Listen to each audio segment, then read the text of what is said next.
Put a little bit closer to the collar. Is that right? Sometimes then it comes to... No, this one is different quality. Okay. Is Put that a bit right? closer. Here? Yeah, it's fine. Okay. Is it okay? Yeah. Okay. 40. Yeah.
All right.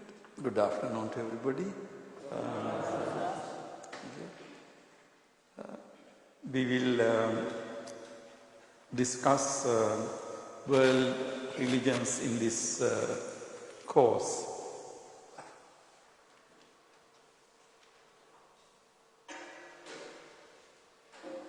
Let me see. Okay.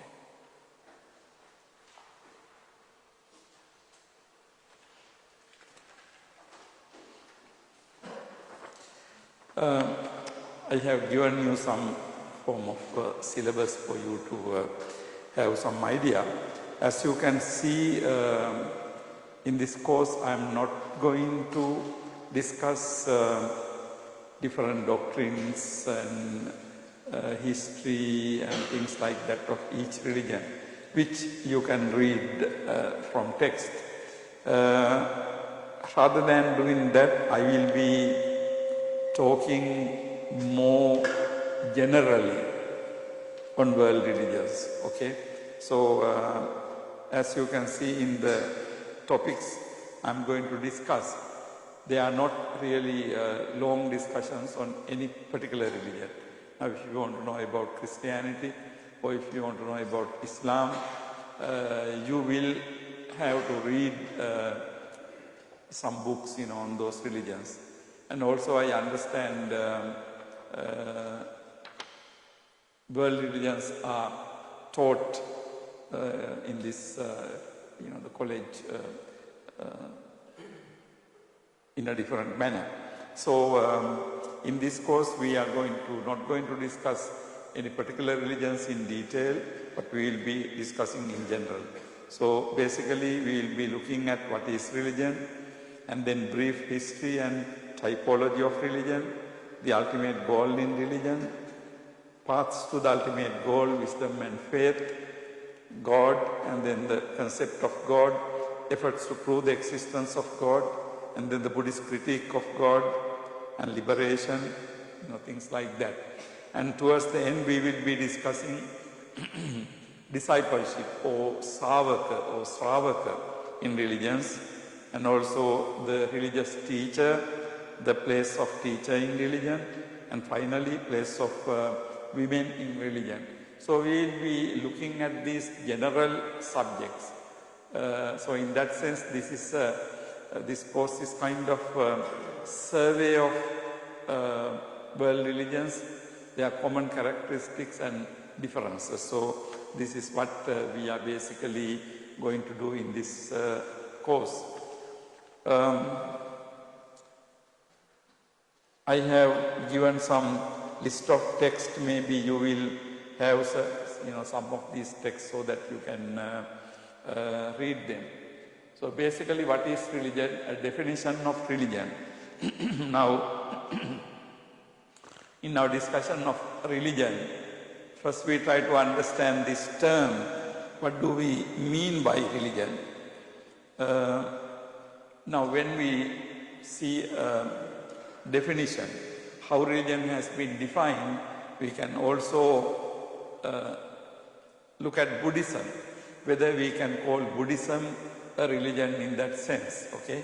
So basically, when we look at the word religion, etymological meaning, the religion derives from Latin religio, which means obligation, bond, or sense of reverence. Basically, it comes from Latin term. As you know, many English terms originate from Latin or Greek languages, also some from Hebrew and that sort of languages. So religion derives from religio, which means obligation, bond, reverence. Now you can see that the basic concept of religio has obligation or bond or reverence to any particular person or particular God. So the basic idea of religion has been always, if you try to understand the concept of religion, it has been connected to the obligation or bond or reverence. Now next, we will look at some definitions of religion. According to concise Oxford Dictionary, the belief in a superhuman controlling power, especially in a personal God or gods, entitles to obedience and worship. So when we try to understand the English concept, the best thing for us to do is to look at the standard dictionary. So the standard dictionaries give a definition. Now this is how Oxford Concise Dictionary, which is available to most of you, defines. So the religion is a belief in a superhuman controlling power. Superhuman means going beyond the human. So divine is superhuman, surpassing the human being.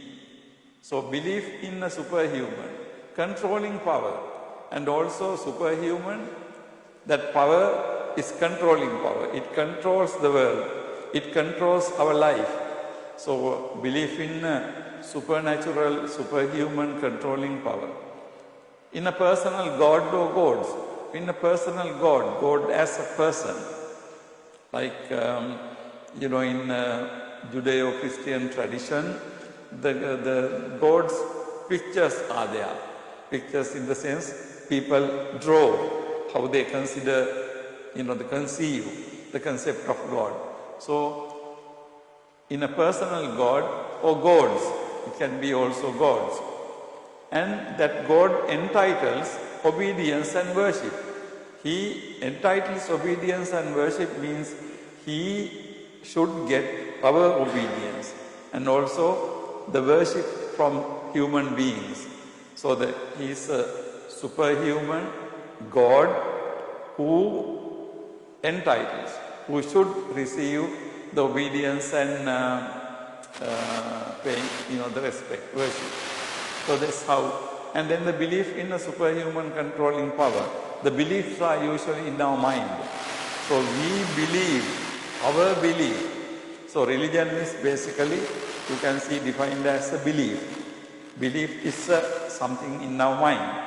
Of course, later I will show you religion is not merely a belief. But when you try to define it, the basic idea is given as a belief in a superhuman controlling God. Okay. Now, this is one definition, the dictionary definition. And then we have another one, George Galloway, man's faith in a power beyond himself, whereby he seeks to satisfy emotional needs and gains stability of life, and which he expresses in acts of worship and service. Now, man's faith in a power beyond himself. In a power beyond himself means in a religion you always believe in some God who is more powerful than yourself. Because if God is not powerful than yourself, there is no point, right? Because God must be able to help you. So therefore, it's basically the belief in a superhuman controlling power, in a personal God or gods beyond himself, whereby he seeks to satisfy emotional needs. Now, you believe in a God in order to satisfy your emotional needs. What is meant by emotional needs is like human beings need sometimes protection. Human beings sometimes needs some kind of assurance when they are really scared, when they are lost. So in such situations, people feel that they need the help of a God. So that is what is meant by emotional needs. Emotional needs. And also gains stability of life.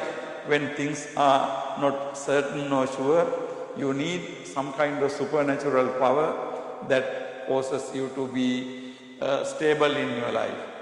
And which he expresses in acts of worship and service. And that faith, the person who has faith, expresses it, act of worship, worshipping, and also service. Service means, doing many things. So here you can see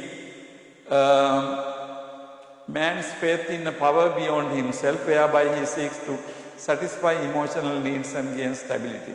Now, in fact, in the world, one reason why the belief in God is very popular, we know that if you take number of people who believe in God, different countries. Now, Buddhism is not the most widespread religion in the world. Most widespread religion in the world is what is called theistic religions, religions that believe in God. Okay, why this belief in God is so popular? Why people need God is something very interesting. It is very often human beings need some power beyond them, more powerful than themselves. So they can get help. So I think this idea of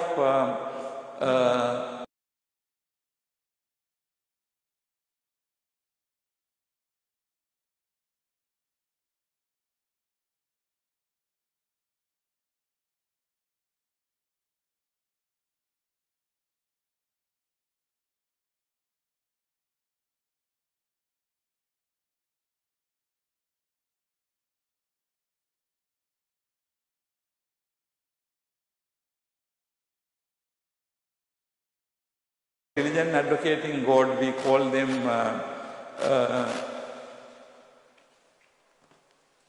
them theistic religions.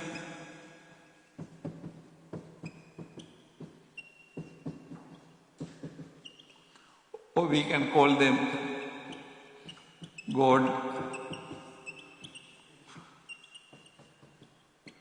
God-centered religion. So in the world, if you look at in the world, these theistic religions are more popular, more widespread.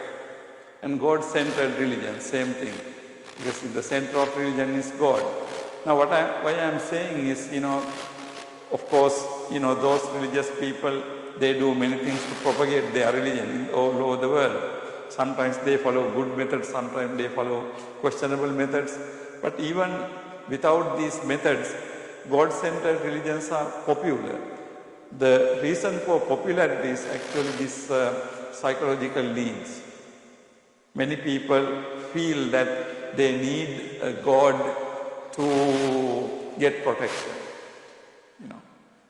Tell some grievances when things go wrong, they can go to God and pray. In act of prayer, you are asking for something. So, these are some important aspects.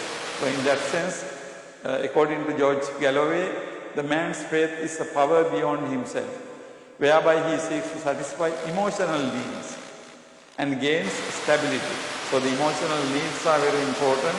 So, in order for that, they believe in something. It is like this. When we are small children, you remember, when something happens, we run to our mother or father. Right? We run to our mother or father and we, just embrace them.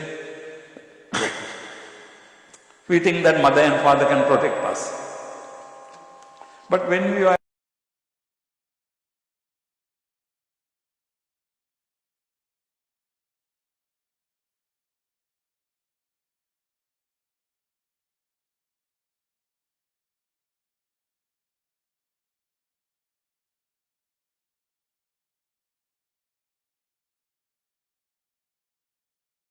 right?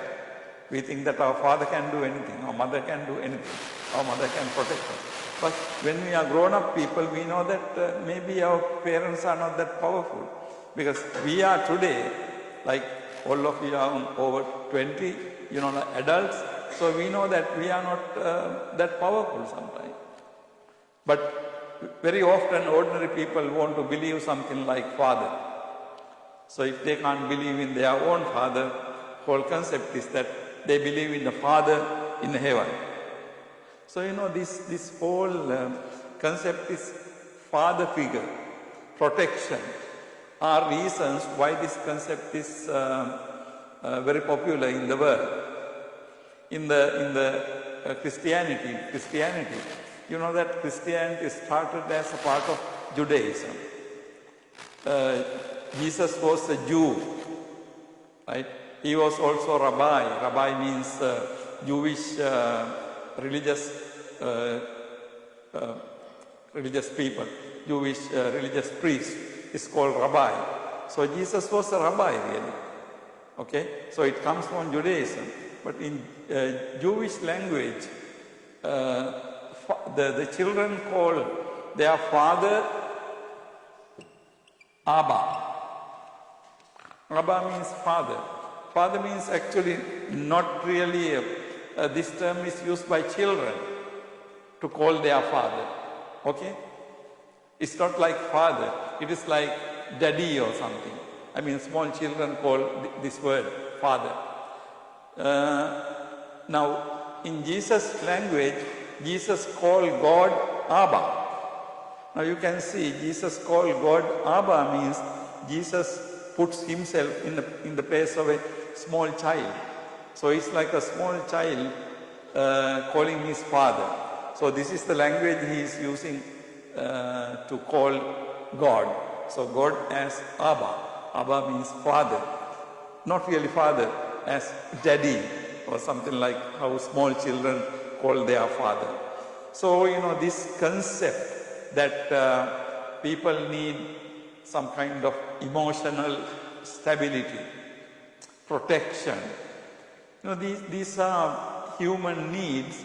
So to believe in that kind of God, providing these things has been very popular in the world. So this is why man's faith in the power beyond himself, whereby he seeks to satisfy emotional needs and gains stability of life. and which he expresses in acts of worship and service. Now, another interesting definition of religion is by the German author called Rudolf Otto. Rudolf Otto is a very well-known author in philosophy of religion studies. He wrote a book. It was originally in German language. It has been, actually German language is called Das Heilige. In the English translation is the idea of holy. His book is the idea of holy, Rudolf Otto.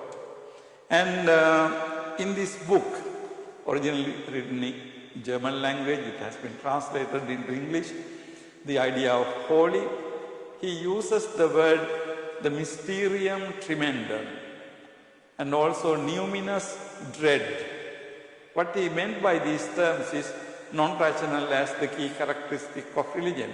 Mysterium tremendum and also numinous dread. Mysterium tremendum means the God, the essence of religion is mystery. Mystery. Mystery means something that is not very clear to you, something mystical or something beyond your knowledge. And then numinous dread. Numinous dread means you have to have a sense of fear towards that object.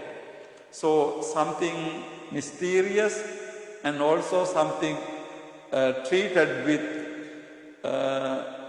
fear. So these are the characteristics of religion. And also he thought that it has a non-rational aspect. So according to Rudolf Otto, religion has involves a mystery, and also it involves sense of fear, and also it involves something non-rational. Now, mystery and sense of fear. Mystery means something that is not clear to you. That is what is meant by mystery. It is a mystery which you don't really, you know that there is something but you don't understand what it is. That is the nature of mystery. You know that there is something but you don't understand what it is. So, you know, your understanding is not sufficient. Your knowledge is not sufficient. You feel that you can never know it. So that is the idea of mystery. And then the other thing is, about it, you have a sense of fear. About it, you have a sense of fear. Okay? And then the third characteristic is that it is non-rational. Non-rational means rational, non-rational. Here, rational means something you cannot explain by language. Something you can explain by concept is called rational. And the non-rational means, in religion, according to Rudolf Otto, there is something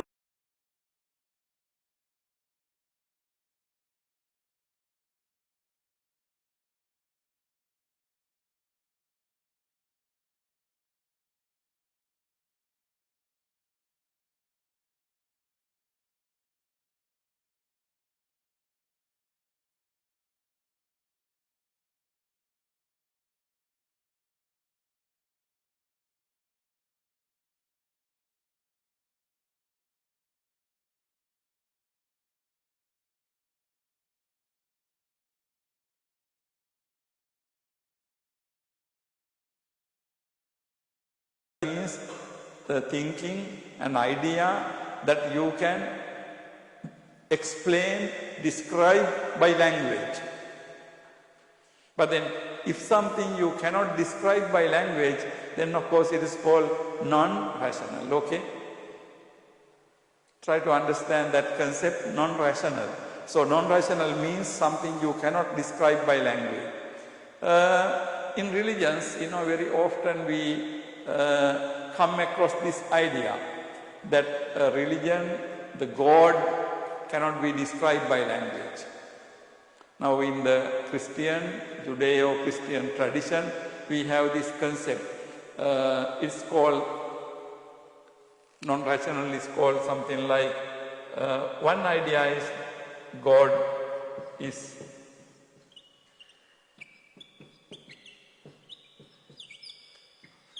ineffable. Now God is ineffable. This is a very well-known idea in a lot of religions. Religions that believe in God, they say that God is ineffable. Actually, what is the meaning of ineffable? Ineffable means that God cannot be described by language. Ineffable means cannot be described by language, cannot be conceptualized, cannot describe by a concept. So God is ineffable. Now that means that God is non-rational. Non-rational means you cannot describe God, the essence of this religion, by words, by language. Now in the Christian tradition you call God is ineffable. In the same manner, in the Hindu tradition in India, they have a similar view. They believe that ultimately the Brahman, that is the essence of the religion, Brahman cannot be described by words. Brahman cannot be described by words. So in Sanskrit language, they have two concepts to denote this idea. They say that Brahman is avachya, and also Brahman is anirvachaniya. These two are Sanskrit terms, Sanskrit language terms. Avachya, vach means word or language. Vachya means that can be described by language. Avachya means that cannot be described by language. So the Atman, Brahman, according to Hinduism, is avachya. Avachya means cannot be described by language. And also Atman, Brahman is anirvachaniya. Nirvachaniya. Nirvachana means definition. Now we looked at definition of religion. Nirvachaniya means that can be defined. Something that can be given a definition is called nirvachaniya. Anirvachaniya means something that cannot be described by language. So according to Hinduism, Atman and Brahman are avachya and anirvachaniya. Avachya, that cannot be described by language. Anirvachaniya, that cannot be defined by language. Now we started discussion by defining religion. But although the term religion may be defined, according to Judeo-Christian tradition, God is ineffable. According to Hindu religion, the Brahman, Atman and Brahman are avachya and anirvachaniya. So whenever you have personal God coming into the scene, the God is defined as ineffable, that cannot be described by language. So this is not only to religion but Judeo-Christian tradition, but also it's common to the Hindu tradition. When I use this word Judeo-Christian religion, actually Judeo-Christian religion or Judeo-Christian tradition means it comes from Judaism. This is the original form of Christianity, Judaism, and then from Christianity comes, after that from Judaism comes Christianity, and then after Christianity came Islam. Now when we talk about Judeo-Christian religion or Judeo-Christian religious tradition, what we mean by basically Judaism and Christianity coming together. Now, I think you know about some of these basic things. As I said earlier, Jesus Christ was a Jew, and he was a Jew rabbi, religious person. However, what he said was rejected by Judaism. Then what he said became what is called gospel or New Testament, good message, New Testament. So the Old Testament is Judaism, New Testament is Christianity. Now in Christianity, both Old and New are accepted. In Judaism, New Testament, that means Jesus' doctrine is not accepted. That is the difference, okay. So however, for Christianity, Judaism is also included, because Christianity follows the God who is believed in Judaism, right? So therefore, Christianity has both. Of course, Judaism does not accept Christianity. So this is the difference.